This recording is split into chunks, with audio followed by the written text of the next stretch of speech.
Well, we just want to officially welcome everyone. We know that you have a lot of things going on. There's a lot of things you could be doing with your time, and we're really grateful that you're willing to share some of your time with us. And so we want to make sure that this is really worthwhile. And it's something that Vicky and I love talking about because we've experienced so much transformation in our own lives. And so this is just kind of an opportunity to talk to you guys a little bit about that.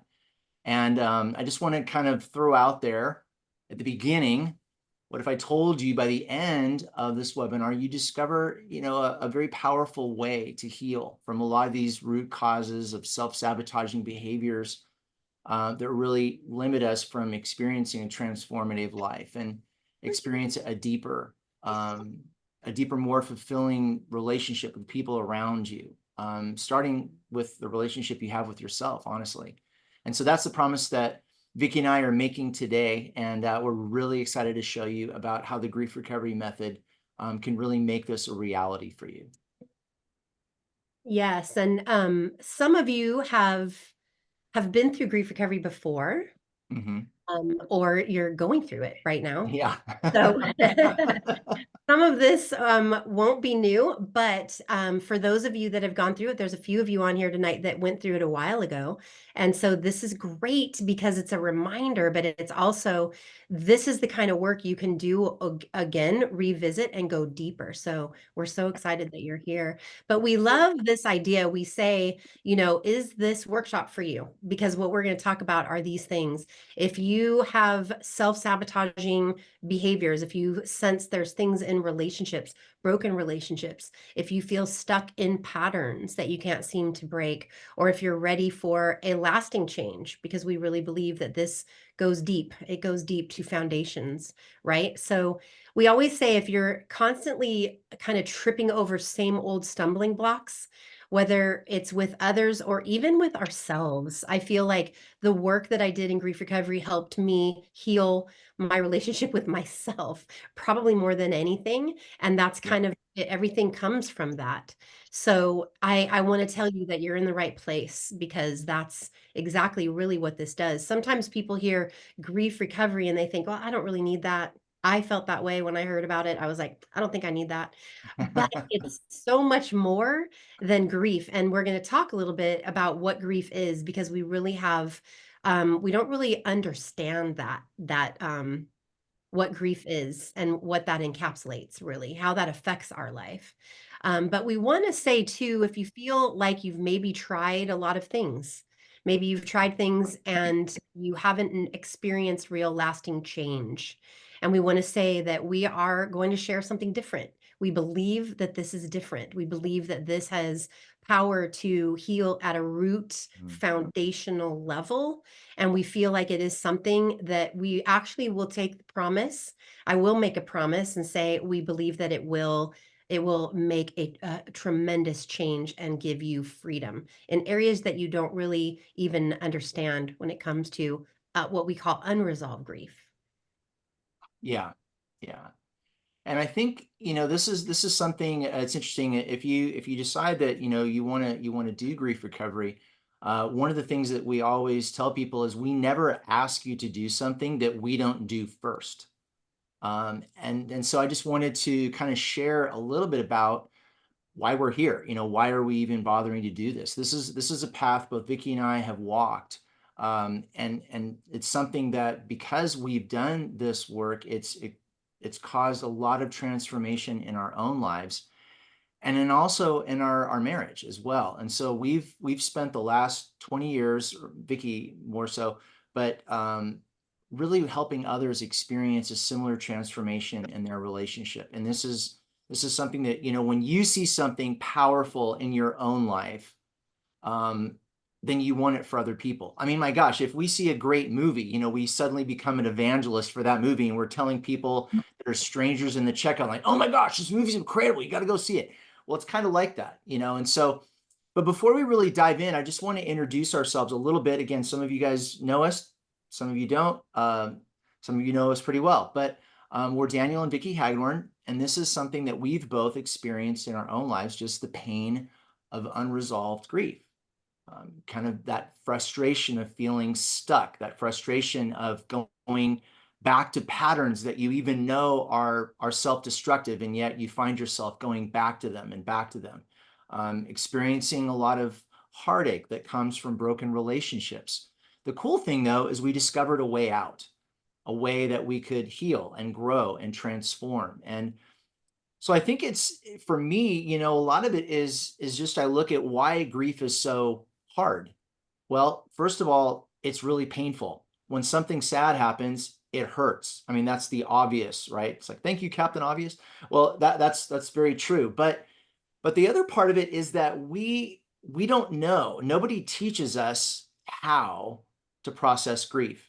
Our society teaches us a lot. There are books and programs and seminars that talk all about how to acquire things, how to get relationships.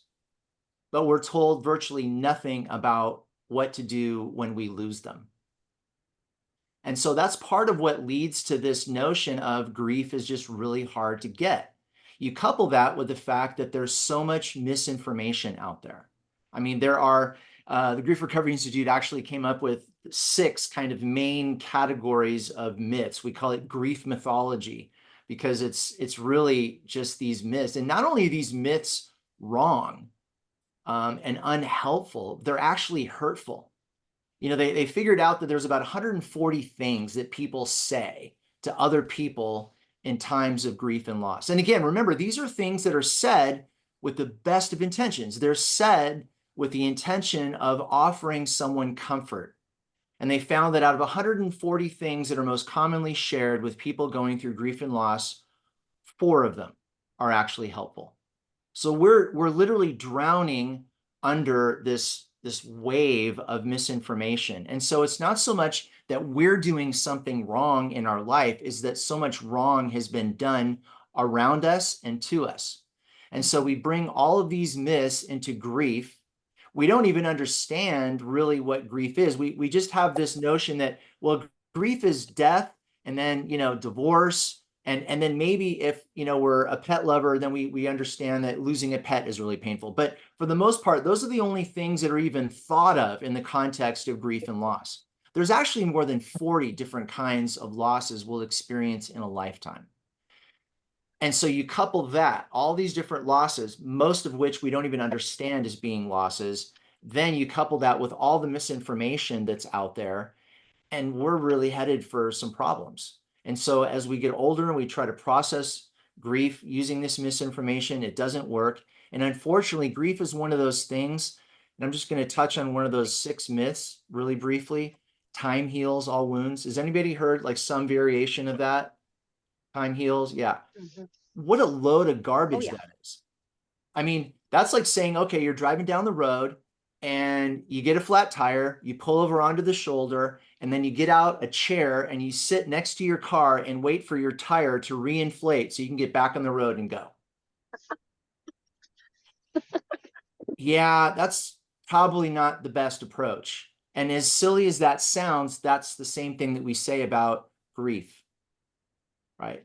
And so time is not something that actually helps us, and it actually hinders us and hurts us in this. So now we've got all of this coming together.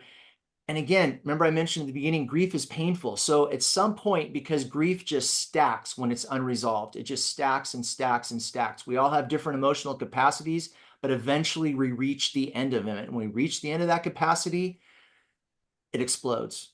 And this is where you find yourself out of the moment. You find yourself reacting and responding in ways that are way bigger than what the situation would warrant. And not only that, but because grief is painful, we have to find ways to manage it. You can only carry the weight of pain for so long before you have to just do something. And so that's where we turn to, they call them STRBs, or short energy relieving behaviors, which basically is just ways to numb or medicate the pain. So there's some that are more socially acceptable and others that are less so. Like workaholism is more socially acceptable. You're getting raises and applause at work, but you're burying yourself. You're trying to avoid feeling those feelings. Exercise, another one. You're go to the gym all the time. Again, it's good, but you lose yourself there. Drugs and alcohol are more obvious ways, but again, it's the same thing. The bottom line is we're trying to do something to not feel because we don't know how to process or manage it.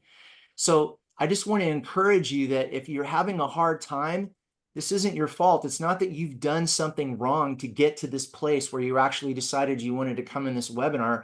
It's because of what's been done wrong around you and to you. That's why you're here. And so that's why we're here, is because we want to help you navigate all that. Yeah, that's awesome. Yeah, so I wanted to take a second and share a little bit about kind of like this path to healing and what that was for me. And I really I carried wounds from my past and I didn't even realize the ways that they were holding me back. I felt very hopeless to change. I handled my grief and loss. I was a big partier. I was very highly functional, but I really believed that that was just the way that I was. I was just Yeah, not really equipped to handle things. And so even in the recovery that I had, I was sort of taught, well, you know, you're always going to be fighting this right. kind of character flaw that you have. And but I got sober. I got sober at 26. And by the time I found grief recovery actually was 10 years later. I was 10 years sober at the time. I was married. Dan and I were married, and my parents were going through a divorce. And so I was an adult. I didn't live at home, but this really rocked my Yeah, world. My family, we were very close. We were very enmeshed in some not healthy ways, and we were very connected. And I had spent a lot of my adult life trying to hold it all together, hold my family together. I was the oldest daughter. And so when this was happening, I couldn't deal. I ended up getting sick. I got adult onset asthma. I wasn't breathing. I was coughing for a year. And I remember someone coming to me and saying, I think grief recovery could really help you. And I was like, I don't need grief recovery. I had no idea what that even was. And I remember I agreed to go to something like this, a meeting that was to tell about what it was. And I heard this definition of unresolved grief, and this is what it said. Unresolved grief is conflicting feelings caused by the end of a familiar pattern of behavior. And unresolved grief is almost always about undelivered communication of an emotional nature. So those are big mouthfuls, and it's something that you really want to think about, because when you think about it that way, like Dan said, there's over 40 things that we're going to experience in our life that are grief causing. Think of what is an end of a familiar pattern of behavior, right? Our daughter just moved out last week to college. We are experiencing grief. yeah, We are yeah, experiencing we are. the end of a familiar pattern of behavior. And all of these, it's really transitions. It's learning how to process transitions so that we don't go to things that are going to be self-sabotaging. And so it was really amazing because I had a lot of recovery under my belt. Like I said, at that point, I was 10 years sober. I had a very strong sobriety under my belt, and I all I knew is I didn't have the tools to process this divorce that was happening with my parents, and I wasn't going to drink. I was not going to do sabotaging things. I was not about to do that. And so I literally had spent thousands of dollars in therapy in my 20s and most of my 30s, and I realized I did not have the tools to process this. And so I agreed. When I went to the meeting and I learned what grief was, I was like, wow, I've literally been grieving my whole adult life. And none of the therapy that I went to, or none of the program that I went to, really helped me to face that and process that. And so I felt like everything really honestly changed when I went through the grief recovery method. It was like a light bulb finally went off, and I was able to confront things that I didn't even realize that were there. And I was really starting to communicate. You know, I had done a lot of therapy, and in that therapy, of course, because I had addiction issues, we talked about codependency and we talked about boundaries. And I would talk about it, and then I would go into my life, and I had no real way to actually do it.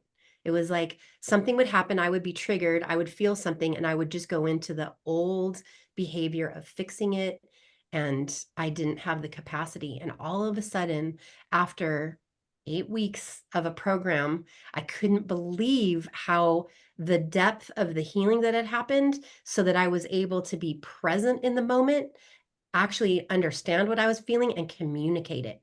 And so I felt like it was like I was able to stand up for me and Mm. have clarity in the moment of how I was feeling and to articulate that. Unresolved grief is undelivered communication, usually of an emotional nature. When we grow up and we live a life where we don't know how to communicate that, we just, like Dan said, it accumulates. It just gets shoved down and shoved down and shoved down. And all of a sudden, when you go to the root, it's almost like when you go to the foundation, you open it up from the bottom so everything can sort of get cleaned out. And then you're able to go, okay, I can use these tools to apply in different ways because there's so much work you can do with the tools. And then I'm able to show up differently Yeah, in with me and in all of my relationships. In our marriage, totally changed our communication. yeah, Me as a mom, me as a daughter, me as, as a mentor, all the things yeah, totally did. Yeah, yeah, completely. which is awesome. And so one of the things that probably you think about is, okay, so what can this really do? And something that I discovered in my journey is that really true healing requires us to go deeper than we ever have before. It's one of the reasons why it's kind of a tough sell, because it's like we devote a lot of time and a lot of energy to not feeling this stuff. It's like you don't understand. You don't understand my commitment to not feeling, because this is really painful. Like, who wants to, oh yeah, I love feeling like crap. Oh, can I get more of that feeling? Nobody likes that, right? And so, but this is the thing that I found though, is that the pain of holding on was a lot worse than the pain of letting go. Because on the other side of letting go was a freedom I'd never known before. And the thing is that eventually you just reach a point in your own journey where you're like, band-aiding the symptoms just isn't cutting it for me. Just isn't. I'm tired of it. I'm tired. I'm tired of constantly addressing the symptoms and never getting to the root of this. And that's the thing. We have to address the root cause, that this is an unresolved grief of an emotional nature that's been festering in our hearts for too long. And that's what I love about the grief recovery method, because this is not about quick fixes. This is not a 5 easy super steps to lovely, awesome, effortless life. This is not one of those things, but it is about a tool that gives you incredible results. This is not a quick fix or a surface level change. It's about diving deep, doing the hard work, and then you come on the other side transformed. It's like, I'm sure you've heard that saying, if you want something you've never had, you have to do something you've never done. It's just as Yeah. simple as that. There's no way to sugarcoat that. And I know that for me, that was kind of a hard truth. It took me a while to swallow, but oh my gosh, I'm so glad that I swallowed it, because it changed everything. Everything. Yeah. And I think sometimes, if you have something coming up, I think the most stressful time is that time when you're just preparing and you're thinking about it. And then and I feel like that can sometimes be that way with this process. Like we can feel like this is very overwhelming and I don't even know where to start. And what we really are excited about is that this process, you are not in this alone at all. This is a process, and we really talk about these 3 steps to healing and transformation. And so step 1, we identify the grief. We have the tools in like week 2, we jump in to really identifying that. You'll see things that you'll go, wow, I didn't even realize, like it's Yeah. very illuminating. Step 2, heal your wounds. The process that we're going to go through is going to do deep rooted healing. Step 3 is the results is going to be a transformation in your relationships. And we talk about that, like what I shared is you'll see a difference in your relationships just because when you are triggered by something and you do this deep healing, the lens that you experience life through shifts. It Yeah. changes. And there's things that are connected to this, like a deep-rooted sense of poverty or rejection or abandonment. All of those things are part of the lenses that we see through. And this work goes very deep into healing that. So then if you are looking through that lens and you're sensing like rejection, you're going to respond very different than if you don't feel the fear of that you're able to go, oh no, that person didn't mean that. It's just there's so much in that. So the experience on that third step is really living that, seeing a transformation. And I always love to share this as a visual. So if you visualize yourself as a tree that produces fruit, and that fruit is your results. And that might be results that you get in relationships or in your life. Maybe there's procrastination. Maybe there's like, the self-doubt. I always feel like I go few steps forward and one step back. And these are results that you get, right? Or I shut down when I'm confronted, or whatever those are. And if you prune a tree, and we do that, we'll do a program, or we'll like, I'm going to wake up and I'm going to run every day, or I'm going to, we try to do things that are great and they're better, but they're like pruning a tree. And when you prune a tree, you're going to get more of the same fruit back. It actually will produce Yeah. more, which is very discouraging Yeah. because it's almost like I'm going to pull myself up by my bootstraps. Like Dan said, you can only, your ability will only take you so far because we're limited. So in order to change fruit, you've got to dig up the root and plant new seed. And that is how you produce a new tree with new fruit. And so the digging up the root part is what we do. And we do it in 8 weeks. You'd be amazed at the work that we do. And so we're all about digging up the root. Like Dan said, this isn't surface level. We're about dealing with the root level. And then the tools that we have give you new seed. I love the analogies that are of like gardening, because it's Mm, such a beautiful idea of pulling weeds, planting a new seed, and seeing something be transformed.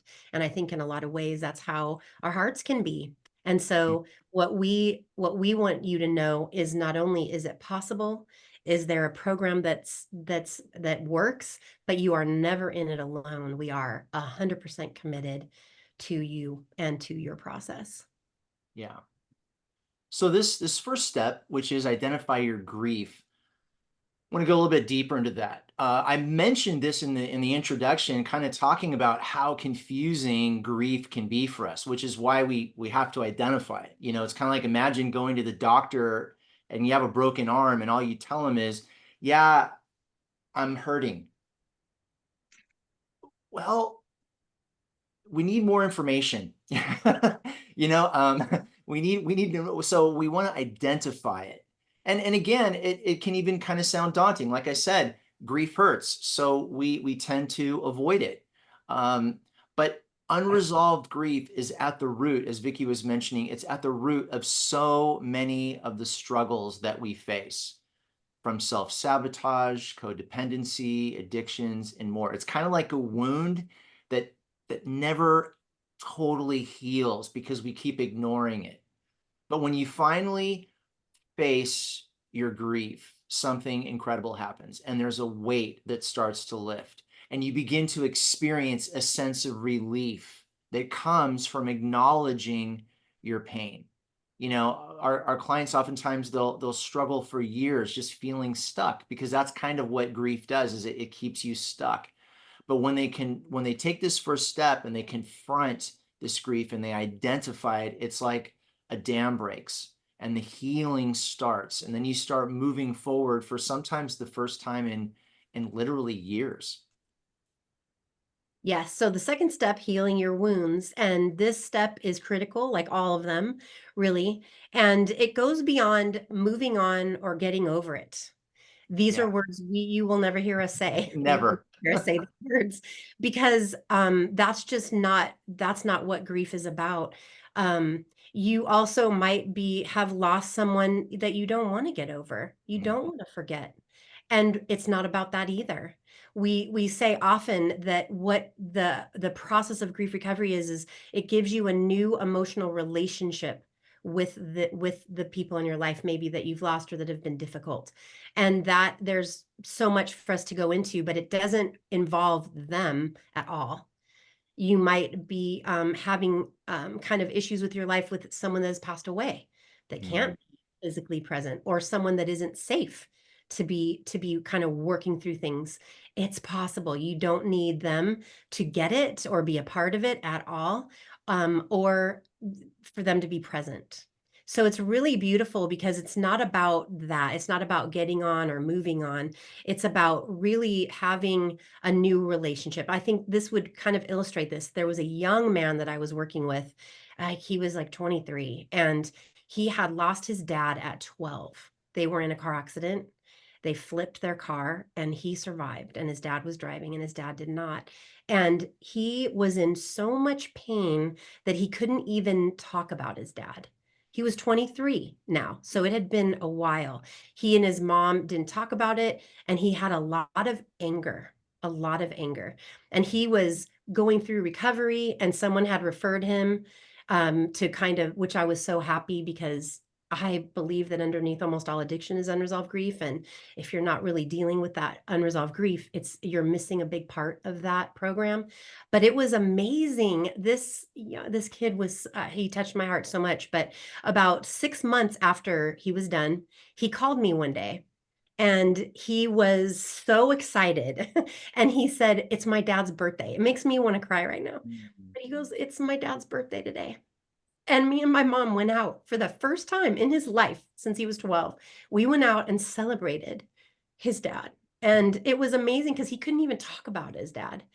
And I feel like in so many ways, the gift of this is it gives you back the good of these relationships, but it also heals so much of the pain. We talk about we're going to get help you get complete with the pain that's associated. It can be also pain from a less than loved one, maybe a very difficult parent relationship. It's just so amazing. I love what we do because I feel like what an honor and gift it is to be a part of people's journeys like that. I mean, I could tell you stories like that. I could tell you that for hours, literally, of things. There was one client that I worked with that was given up for adoption, never had met her dad. I am not even kidding you. Within a week of her finishing grief recovery, she had a sister that reached out to her on Facebook. She didn't know she had a sister, but this girl reached out to her, asked her who, and she ended up meeting her dad. And Mhm. she did a lot of work on that because the abandonment, and it was amazing because the abandonment got healed, and then it was able to go to a whole different level. It was, I can tell you stories. It's just incredible to see how this process works and how we can really stand on how it heals your wounds without going into the details about how it works, but telling you about the results of the process. Yeah, I know. It's really amazing. And I love that you share that because really the third step is really about transformation in your relationships. And the reason why that's possible is because you've transformed. You've experienced healing in the deepest parts of yourself.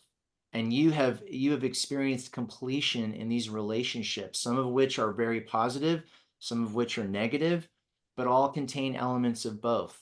And when we really look at these relationships honestly and we express our feelings concerning that, it seems like it's something very, very simple, and it is, but it is not easy. And that's why very few people really take that step to experience that. But it's so amazing because you show up differently. It's like when we have like Vicky was talking about this idea of a lens earlier. When our lens is negative, when our lens just sees the worst of every possible situation, someone could literally give us $1 million and we'd be like, "Ah, but it's all in 20s. Oh, can I get a break?" Oh my God. I mean, I'm kind of exaggerating, being silly, but that's literally how damaging these lenses are. It's like even when something amazing happens, we can't see it. And so the transformation you experience in your relationship is that you're able to show up differently. You're able to show up differently. You're showing up closer and closer to your best you. And Mm, that's something that is amazing. I mean, I have become a different person through this process, literally.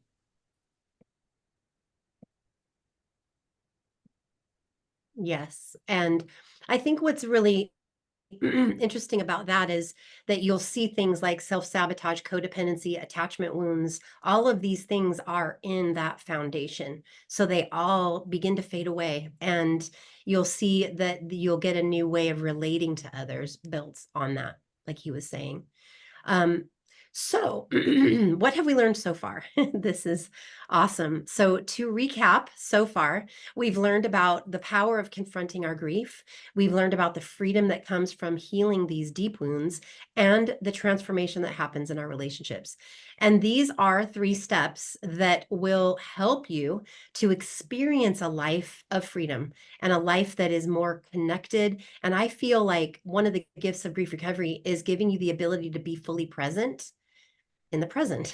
If you have kids, you know the kids live in the present, but we can live so much in the future, which is fear, full of fear and worry and doubt, or we can live in the past, which is filled with shame, regret, all these things, but it's really the healing that happens so that we can be more present in the moment. And that is how we experience even being aware of what our own emotional truth is, what our own, to be able to, oh, that's what I was going to say, is to have clarity, to have the clarity that brings to me wisdom, discernment, um, and just more fun.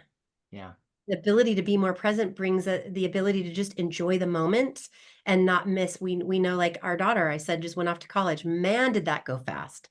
Wow, did that go fast? So, I can look back and go, I took in every minute, but we don't And want to that's miss.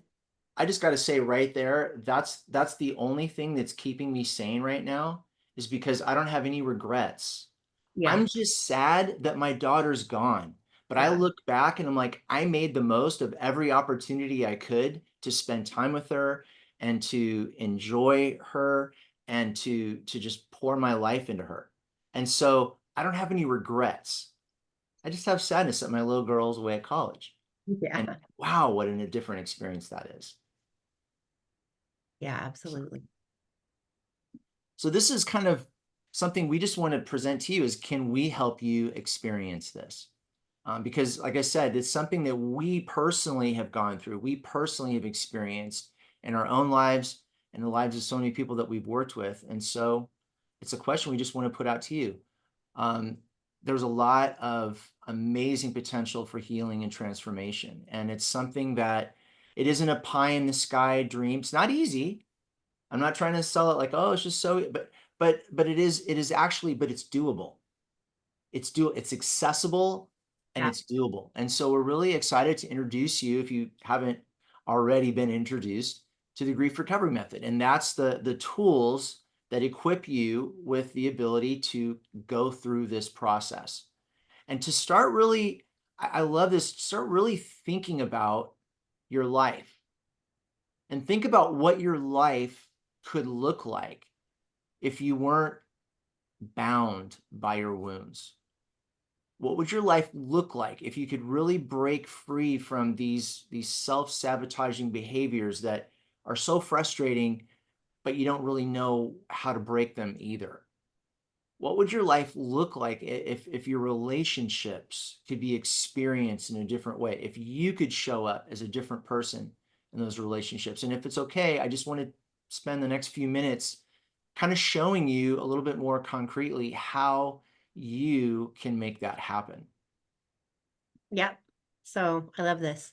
This is your sign. This is So, the grief recovery method is a coaching program. This is different than therapy. What I always tell people is this, it goes very well alongside therapy if you are doing therapy. It's different in that this is more of an education. This is like learning a skill of, I think this should be in all the schools, seriously, Yeah. because this is what another thing I call like emotional maturity. It's a course on emotional maturity. So learning, like Dan said in the beginning, we were never taught how to process our losses and our griefs. We were taught most likely in the house that you grew up in how to maybe avoid it, how to pretend it was okay, how to stuff it down. There's lots of things that we experience that we watch our parents do. How was grief handled in your home growing up? What did you see? What did you learn? So what we want to do is give you tools that work, tools that are powerful. So the process of grief recovery is an 8-week program. There's a beginning and an ending, which I love. There Yeah. you graduate and it's It's not 90 forever. no, yeah. It's 90 minutes every week. We will meet for an hour to an hour and a half, whatever is necessary, but it can be up to 90 minutes on Zoom. It's a one-on-one. This is so powerful when you work one-on-one with either Dan or I, because we really can help you dig deep and process it. We do during the week in between the calls, we are available. We're available through text, through connection. We want you to get the most out of this process, so we make ourselves available. Absolutely. So the program is 8 weeks. It's an hour and a half each week. And what's so great about it too is it really lends itself, the tools and the connection lends itself to when you're done, we can do alumni work. So some of you might have noticed that we were welcoming some of the people that have been on that have done grief recovery before. And a lot of times I just started working with someone who did grief recovery 5 years ago. And she reached out to me and she was like, okay, I'm ready. I'm ready to do some more work. And it's been so amazing. She said to me Friday when we met, she's like, I have gotten so much more out of this. I go, I know, it's incredible when you do the deeper, when you can just keep going deeper and deeper. So it really lends itself to doing even more deeper work that you can always have the ability to go back to use. And yeah, it's incredible the tools that you get. We always say we're going to walk you through it and then we're going to give you our tool chest so that you can take it with you. Our toolkit. We give that all to you. So Exactly. that's the path to healing. And I think that's really the real value of the program is kind of you just think about your own happiness, for a minute. Think about your relationships. Think about how you see the future. Um, and when you do that, you start to really understand how valuable this program really is. I mean, you could spend years in therapy. You could spend thousands of dollars on self-help books and programs. And not that those are bad things. I mean, those are helpful, in their own way. But you still might not experience the transformation that's possible. I mean, I did all those things, and I'm just saying out of my own experience, this is what has created the most transformation for me. And again, it wasn't like a transformation that lasted a couple weeks. It's been a lifetime for me. And so the real world value of this is immense. And this is why we are just even on this trying to talk to people about it, is because again, we've experienced so much benefit for ourselves. And it's just impossible to kind of put a price on living your best life. It's impossible to think about what would I pay to avoid years of unnecessary struggle and heartache. And so that's really kind of, I think, the real value of the program is all of the hope for renewal and growth that it offers. Yeah. And I love this, the possibilities here. And to live free from self-sabotage right there, like for me, if I would have even heard that when someone told me grief recovery would help you stop self-sabotaging, I've been like, where do I sign up? How do I do Yeah. this? Because I didn't even understand that. And it didn't even occur to me that that's what was happening until after I was done. And by the way, I finished going through it, and the woman that was leading it and teaching it asked if I would come and share my experience at an informational meeting. I said, yeah. And I sat there and I shared my experience. And as I was sharing it, I was realizing the powerful thing that had just happened to me. And as I was looking at this room full of people, because back then we did this in person, it was Yeah. before 2020 and everything went like online. They were looking at me with this look like, tell me this could help me. And I really can truly, honestly say, I believe with my whole heart that this will meet you right where you are. This will meet you there. It's not a one size fits all, but it is most definitely something that can meet you where you are. Exactly. I think that one of the things that I find so powerful is when you grow up in a household and you learn how to survive life. Mm. Maybe you did have abuse, maybe there was abandonment, maybe there was loss, maybe you lost a parent, maybe there was divorce and you grew up with a step parent, or there's so many things. Well, you learn how to survive that. And that is a very strong. So when you get older and you start to learn things, even in therapy, it's like you're putting that on top of this foundation. Well, when something happens, when life happens, when loss happens, when you lose something, when you lose a job or when you lose a relationship, this stuff right here goes woo. And what helped you survive, what helped you survive your childhood or those things. And that's what is going to win out because it's deep. And so you can learn all kinds of things and put it on top, even religion, Bible, therapy, all kinds of things. But when something happens, you're going to respond from what you know. So unless you're healing that, then and you can kind of see in that kind of picture there the power of doing both of those together. Because if you're healing down here, then you're able to grasp. I read the book Boundaries. I don't know how many times. I had it on audio. I listened to it back then. It was on a disc in my car, and I would just like, please let me understand. How do I have a boundary? And when something would come up, it was impossible until I did this. And that's when I said, oh my gosh, this is different. I'm getting certified right now. Like I went right then, right after the first time that I did it. So when we realize the possibilities of living free from self-sabotage, having deep, meaningful relationships where we're able to communicate, we're able to be honest about how we're feeling, we're able to know how we're feeling in the first place to be honest about it. When we can wake up with a sense of peace, where we can be like available and be present in the moment. Imagine what it feels like. Imagine that, like what Dan was saying. So we know that self-sabotage is just a symptom of unresolved grief. Just like just like addictions, those are symptoms. Those are not the founding issue, right? So when you deal with that founding issue, then those symptoms have less power, less and less power. So we want you to know that the possibilities of you not being in conflict with yourself, to not work against yourself, it's very hard to make progress when you are living that way in relationships, in work, in whatever you're doing. So we want to not just fix a problem, but we want to transform it at that foundational level. Yeah. And so I just wanted to, we've been talking a lot about this, and I just wanted to, take a moment and just, these are real stories, real results. And from my own life, I had a very, very difficult childhood with a lot of emotional and physical abuse from my dad. And so that was something that weighed on me very heavily. I had my mom when I was 8 years old. My mom had a cardiac arrest because she had a lot of heart issues, and she went into a coma and then emerged from that coma brain damage. And my dad and I took care of her for 13 years until she had another cardiac arrest and then died in our arms as we were giving her CPR. And so these are sort of these two core relationships that were very challenging for me for very different reasons.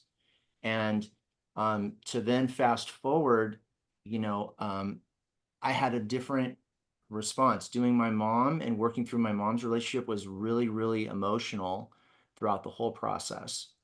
My dad's, it was interesting.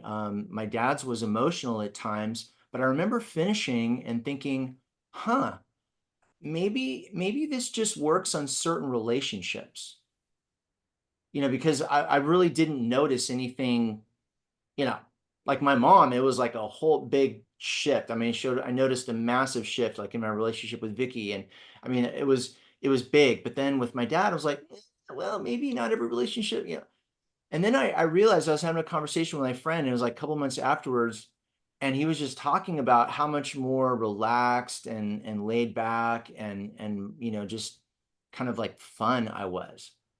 And and then I realized, oh yeah, I can't remember the last time I got really mad about stuff. See, with my dad, and I was holding in this low grade resentment that I got so comfortable with, it was my normal. So much so that I didn't even notice it. It took somebody outside of me pointing it out because I didn't even notice or see the change.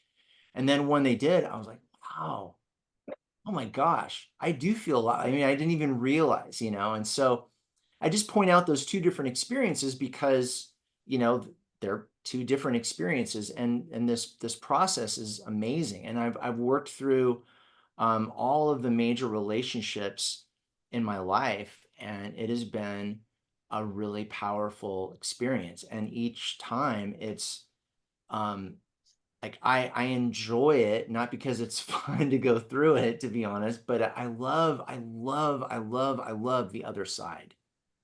And it's so worth it to go through this intermediate state to get to the other side. Because now I've been to the other side multiple times on multiple relationships, and it's like, yep, I just do it. It's just like an automatic. And it's a powerful thing to have these tools in your toolbox, because it isn't like this ongoing thing that goes on forever. It's one of those things that, no, when you do it, then you're equipped with tools, and you can keep using those tools over and over and over again, and they don't wear out and they don't break. Yeah. You have those tools for life. Yeah. So here we are. We wanted to just break it down, break down the value here.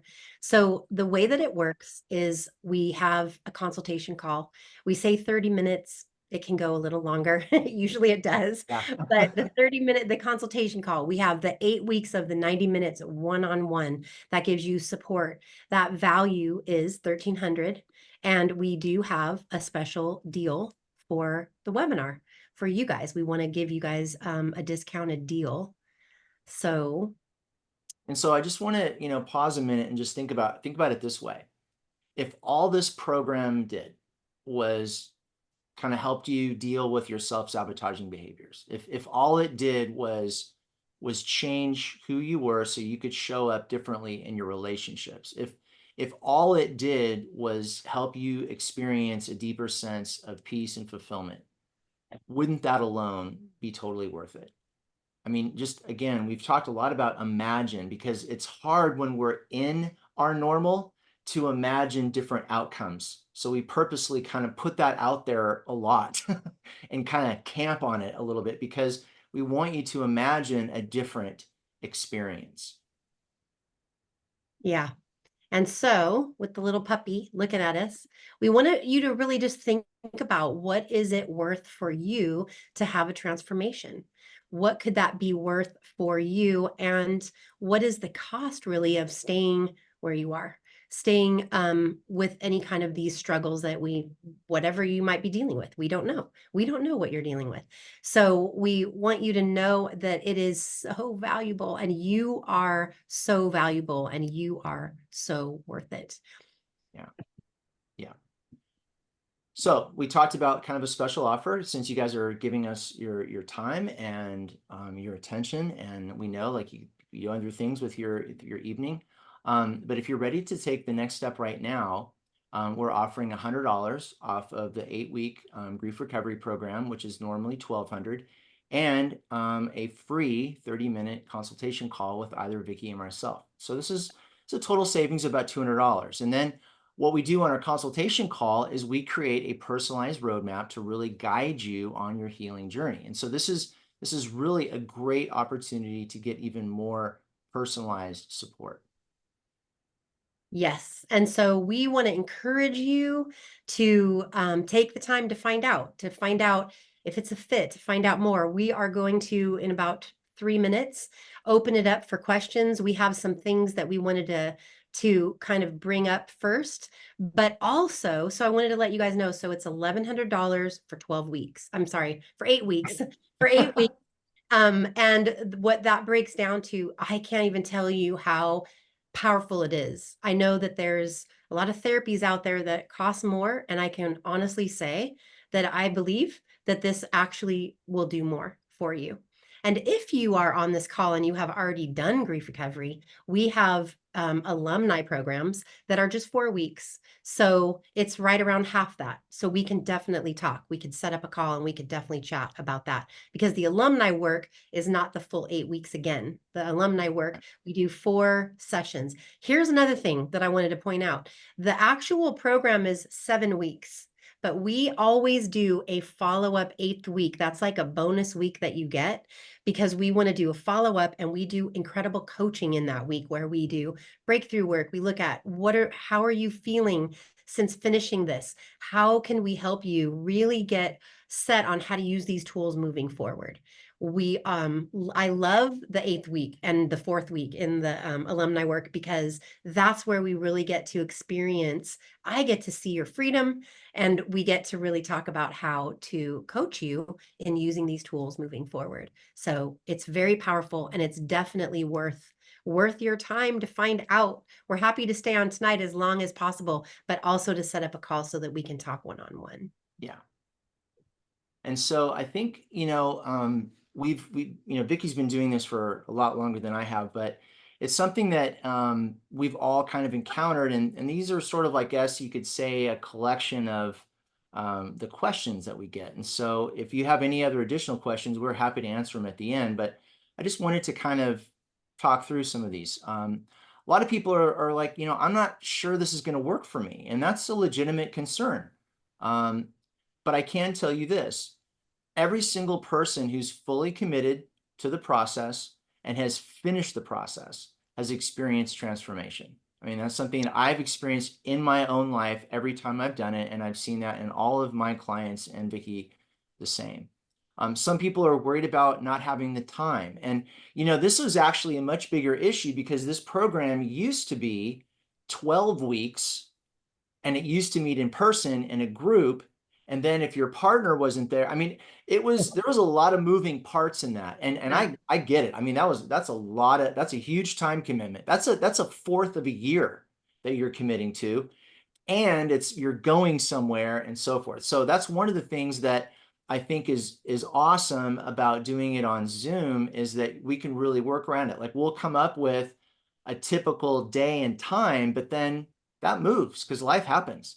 And on Zoom, it's really, really easy to reschedule. And that's the beauty of doing one-on-one too, is that we can really accommodate your schedule. Yeah, exactly. Exactly. And so, another concern people have is, I've tried everything. And again, I get that. I mean, there's nothing more frustrating than feeling like, you know what, I've already tried this and this and this, and I've already spent a bunch of money on this, and I've already, and then you're kind of in this situation like, man, it's like you want to put a smile on, but you're also like, this better freaking work, man. I mean, this better work. And so it is. And again, I fully stand behind this. This is something that's different because we're not after the surface. This is not a behavior modification program. This actually goes deeper. This is rewiring our thinking at a neurological level. Yeah. This is literally building new neural pathways as we go through this process. Another concern is that it's too expensive. And again, I get it. Right now, this is not the best economy. We're living in rough times. But I can say this again, out of my own experience. What is it costing you to stay the same as you are right now? As you will be next week, as you will be next month, as you will be next year, and so forth and so on, if you don't do something. If you don't do something. Another thing that we hear a lot too is, I'm afraid to deal with my grief. Again, I get it. I mean, I'm not going to sugarcoat this like, oh no, it's really easy to deal with your grief. No, it's not. It's rough. It's painful. There's a reason why we avoid it. There's a reason why we medicate. Okay. But what's waiting on the other side is so much better. And one of the cool things about this process is Vicky and I, we're in it with you. It's not like, okay, well, good luck. We're in it with you. When we start with you, we're in it. We're in the same trench fighting all the way until we win. And so that we're in this walking with you. We meet once a week on Zoom, but if you have questions, you don't have to wait until the following week to ask. You reach out to us and we'll respond as quickly as possible. And we're in it with you. And so those are just a couple of the things that people always have, and I get it, and it totally makes sense. But hopefully, yeah. And I wanted to mention something about this last one. Why did we add that on there? Yeah. Why bring up my past when I just want to move forward? This is one that that I hear a lot. And I also hear when people are going through it, like you guys are here right now because you're interested. You have heard about this, you've done it, and you want to learn more. But sometimes you'll find people in your life will tell you, why are you going to go digging up your past? You just need to move forward. And unfortunately, like we said, it's very short-sighted and it will not last. You can't carry that because you're moving forward, but you're carrying this like imagine all your luggage that you're carrying with you. Imagine moving forward with the luggage gone, free from all of Yeah. that. And it's very true, but a lot of people will think that because it's one of their coping mechanisms. Yeah. Oh, I don't deal with the past. I just move forward. You just got to pick yourself up by your bootstraps and move Soldier on. Yeah. soldier on and yeah. And those do not get you very far, but it's something that people will feel and definitely you might hear people in your life tell you that when you start to embark on something like this because and you'll see, I mean, I see quotes about it all the time. You just have to deal with the unresolved grief in order to be present and in order to experience life to the full. Yeah. 100. Yeah. Absolutely. And so I really think, the time to act is now. I will unapologetically say that, you don't want to wait another day to start your journey to experience healing. But I will also say this, um, because we've had many, many conversations with people. If somebody is kind of um maybe not pressuring you, but they're kind of like, oh, you should really do that, but you're like not really feeling it. You want to, I wouldn't do it because this is the kind of work that you really want to know. Yes, I may be afraid. This may be kind of scary, but I know that I want to do this, and I know that I'm all in on this, even though I might be feeling a little fearful right now. But if you're kind of like, well, it might be good, but you're really more or less doing it for a spouse, or you're doing it for a friend, or you're doing it for your mom or dad, or you're doing it basically for somebody else other than yourself, then maybe the time to act is not now.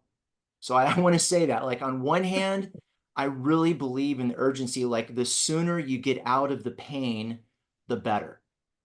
The better you show up in life. However, unless you're really coming at it with the right perspective and for the right reasons, then you're not going to get everything out of it that you could. So I just want to kind of give you both. Like, we're telling you, yes, we think you should sign up today. We think you should take that first step. We think that you should do this, but also really, really go into your heart and know that you're really doing it for you and not for somebody else. Yeah. One of the things that I say a lot to people is it's never too soon to start and it's never too late. Yeah. Never too Yeah. late either. Yeah. Um, and it's really amazing. I've worked with people that have lost, like I worked with this woman recently that had lost her dad young. She was young. It had been like 20 years. And you think like Dan said, time heals. As soon as we started talking about him, the tears were right under the surface, right there.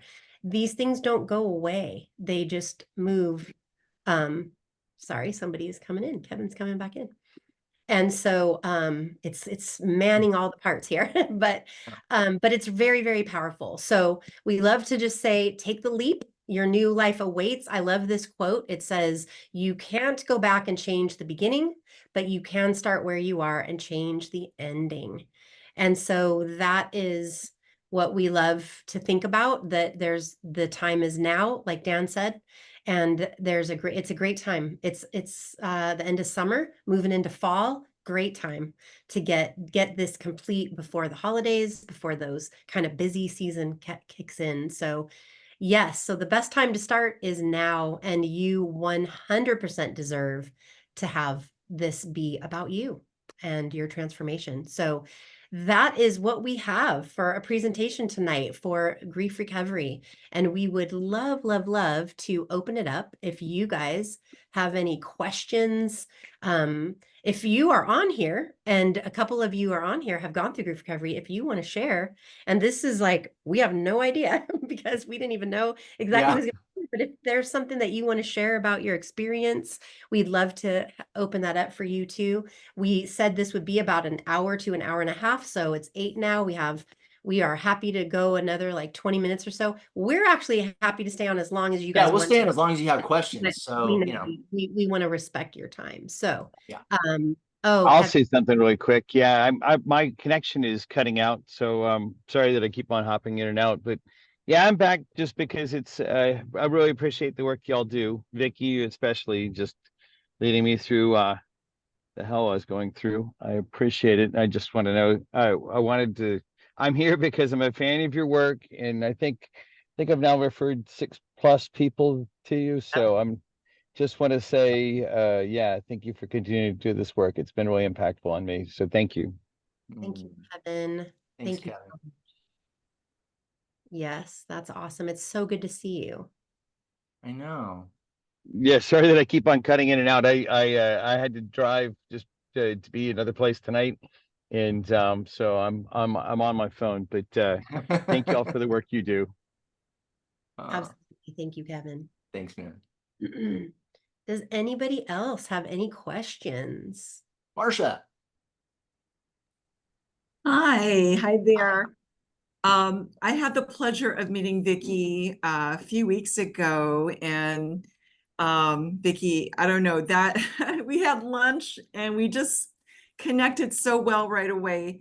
I'm just wondering because we talked about it a little bit, but I'm really curious about what I don't know if you can even tell us, but what kind of things would we be doing, experiencing in each session? Yeah, just curious. Yeah, I'd be happy to. So basically what we do is there's a book, the Grief Recovery Handbook, and we go through the book together. So there's reading, and then there's homework. And then when we meet, we will go through that.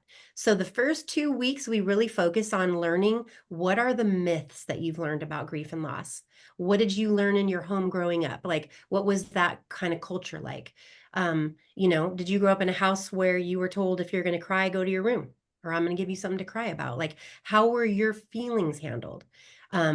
There's so much there. We dig into that. We want to see kind of how you've experienced grief and loss. Then we go into the first kind of big assignment, which is where you do a loss history graph. And then what you do there is you will graph out your life. And you do a graph of your life and you graph it out with just the losses.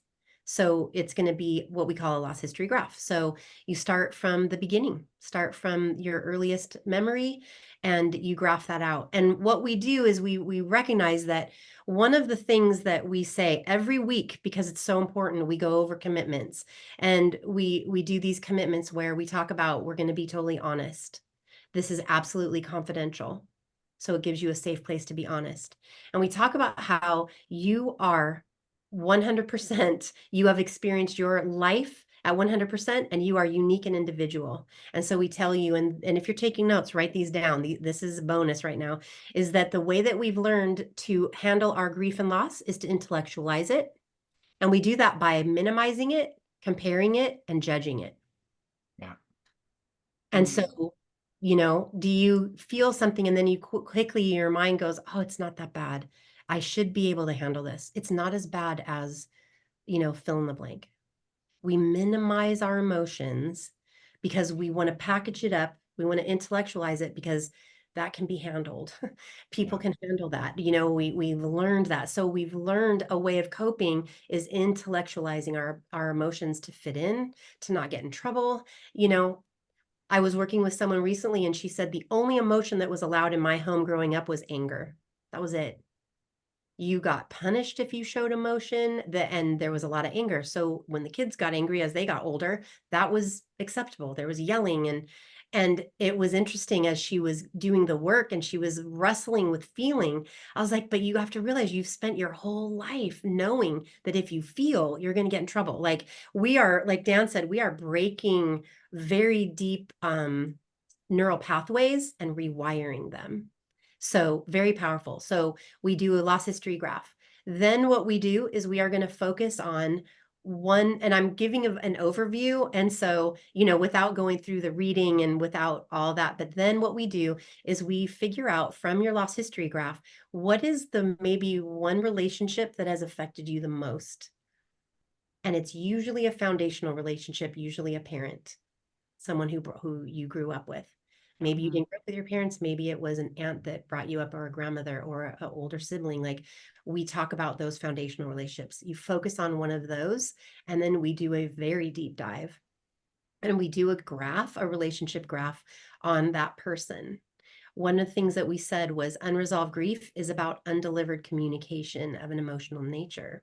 And so the graph helps us connect to what has happened, and then connect to what our emotional truth is about that, about those things. And then you're given the space. We hold the space for you to be honest, to share it. It's delivering the communication, and that is what gives you emotional completion. We talk about emotional completion versus closure. So it's more really of an emotional completion, because you never really close something. You know, if you're talking about relationships, parents, kids, you know, even spouses, even, you know, when you have a romantic relationship, even it doesn't, your emotional relationship doesn't end, you know, when it breaks up, or when the emotional relationship is in there. And we want to help you get what we call emotionally complete. And so that you can have a different like emotional relationship with that person or that situation in your life. There's, you know, people will come in maybe from a loss, maybe they lose a parent, and they come in, and then when they do the work, they realize, oh, this is so much more than a loss that is maybe bringing them in. And we really want to help you to process through. Lots of losses are, you know, loss of innocence, loss, you know, from abuse, from sexual abuse, you know. Moving is a loss that Moving is people a big don't think loss. about. Like, even if you're like, you hate where you live and you're moving someplace awesome, it's still a change in a familiar pattern of behavior. Big And loss. so that has to be processed. So that's what I mean, where, you know, like Vicki is saying, it's like there's a lot of things that we don't realize are losses that the loss history graph helps us realize. Yeah. Because one of the things that happens too is that we have our own upbringing and what we're taught about those, but also whatever our normal is our normal. Mhm. You know, I mean, I remember working with somebody, and they were talking about how, you know, often they were locked in a closet, how often they were starved, and they were talking about it like I would talk about raking leaves in the yard. That was their normal. I mean, like, they're like, doesn't everybody have a childhood like that? I mean, that's just how kids are raised, right? I mean, and so you know, a lot of this process is just kind of unpacking this and giving us an opportunity to communicate honestly these things. And as simple as that sounds, like, well, what's a big deal there? How often do you really have somebody who is listening to you with honor and respect and dignity, who isn't trying to wait until you finish so they can give you their advice, who isn't like analyzing you or judging you or comparing you to somebody else or themselves, but is just there to show up and listen with dignity and respect? And as simple as that sounds, it is one of the rarest things in the world for people to have. Yeah. Thank you so much. Yeah, absolutely. And I also think that in the process, we also are able to learn how to show up for people Mm-hmm. and how to listen. Yeah. Yeah, it's very powerful. Yeah. I remember when I started doing this and I was so excited, and my mom was like, I don't think this is a good idea. I don't think that you should do this, because you always carry everybody's things and you try to fix them, and I think this is going to be way too much for you. And it's really been amazing, because I feel like there's been a grooming of learning. Grief recovery is learning it's not my job to fix anybody. It's not my job to carry anything for anybody else. I can show up, like Dan said, and give them the dignity of their own story. And I'm not there to fix it. I'm there to be that witness that they get to talk about it. And it's their process that gives them the healing. You know, nobody fixed me when I went through it. They just listened. And I was able to connect to my truth. I was able to say it out loud. I never even did that in therapy, ever. I never got down to the root of those things. So yeah, it's a very, there's so much that comes along with it that we always try to say. At first I remember when I first got certified with Russell and John are the ones that that created the grief recovery method. And I remember saying, I think we should change the name because people hear grief recovery and right away they kind of go, I don't think I need that. And then when you get into it, you go, oh, that's what grief is. You know, just thinking about conflicting feelings, you can't even really put a word on that. Like, what is that? I just feel a lot of things all at once, you know? I can feel happy and sad. I can give you guys, if you haven't ever seen the movie Inside Out, it's a really good movie to Oh watch yeah. through the lens because it really shows so well. I thought that when I first saw it, I thought somebody understands grief recovery because you know, they try to avoid sadness at all costs. At all costs. Like it's just very well done to show, like, no, we're gonna be happy. We're gonna be happy. It's brilliant, it's very well done. And I think it really illustrates well this idea of how much we avoid feeling. Yeah. Yeah. We might not even know the depths of where that comes from. Yeah. I feel the need to share a little bit. Yeah. Would love that. So Vicky, I know that you and I have talked since I've gone through the classes and since I moved, 4 hours away from you. And I don't know, maybe there's somebody here that needs to hear this. You touched on how it changes our relationships. And without us telling them anything, without us saying a word to anybody around us, we go through this and we deal with our own, basically take the trash out is how I like to think of it. I'm taking the trash out and I'm never picking it back up. It eliminates, it disappears. The biggest transformation in my life from going through this class was the relationship with my mother. And when I came to the class, knowing I needed to deal with that relationship, I could not put my finger on what the actual problem was. And I don't know how many weeks it was, but we were almost at the end of the class and I was frustrated because I just couldn't put my finger on it. God works in mysterious ways. Somehow that night things aligned and there was somebody else that was sharing, and through their sharing, it helped me realize the abuse they were sharing about was everything I had gone through and didn't recognize it as abuse. And it just flipped my world upside down. I've never talked to my mom about anything, but our relationship is so very different. She stuffs everything, doesn't talk about it, doesn't deal with anything. And we've learned over the last couple of years that there's a lot of abuse that none of us knew about. And she just doesn't want to face. So maybe this is something I can bring her to. I don't know if she'd be willing. She's in a whole different religion. But she has to want it, right? You can't drag her to it. And that's the hardest part for us as kids.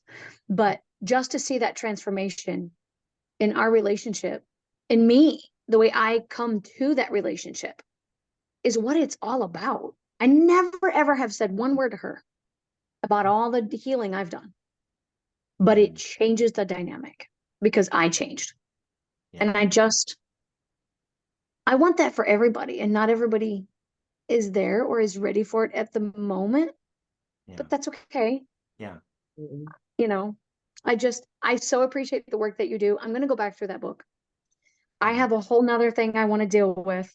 And I'm listening to this, I'm recognizing I am not feeling because the pain is too big. I have felt numb. 2 years ago, I had an accident. And through that, there was a lot of things that happened. And I really need to deal with all of it.